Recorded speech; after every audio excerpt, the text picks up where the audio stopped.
les frappes américaines en Iran, le pouvoir des mollahs est fragilisé. Certains évoquent même l'idée d'un changement de régime. C'est ce qu'a fait Donald Trump hier soir. Est-ce que c'est tout simplement possible? Exactement, Donald Trump qui a parlé d'un changement de régime pour rendre l'Iran grand à nouveau. Eh bien, on ne sait pas si son désir sera exaucé. En tout cas, c'est vrai que l'Iran et le guide suprême ont un genou à terre. Plusieurs personnalités importantes du régime ont été tuées ces dernières heures. Parmi elles, le chef du corps des gardiens de la révolution islamique, le chef d'état-major des armées.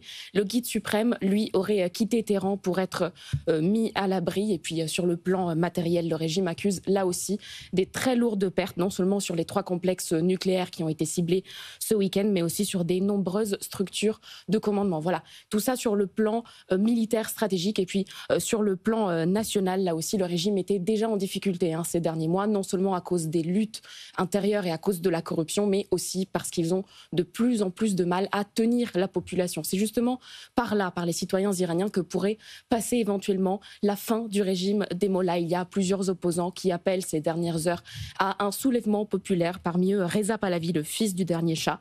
Selon lui, le pouvoir de l'ayatollah ne tient plus qu'à un fil. Il faut donc maintenant un soulèvement national pour, je cite, mettre fin à ce cauchemar. Il n'y a pas beaucoup de soutien à l'international.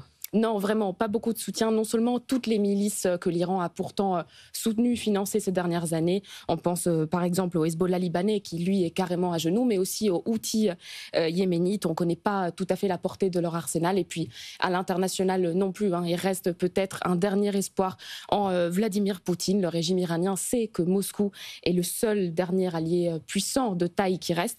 C'est pour ça que le ministre iranien des Affaires étrangères se rend à Moscou aujourd'hui. Peut-être pour rappeler à Vladimir Poutine que les deux pays sont liés par un traité de coopération. Peut-être aussi pour lui rappeler que l'Iran a énormément aidé la Russie au tout début de l'invasion de l'Ukraine en fournissant des drones de combat qui ont été significatifs dans l'avancée du conflit.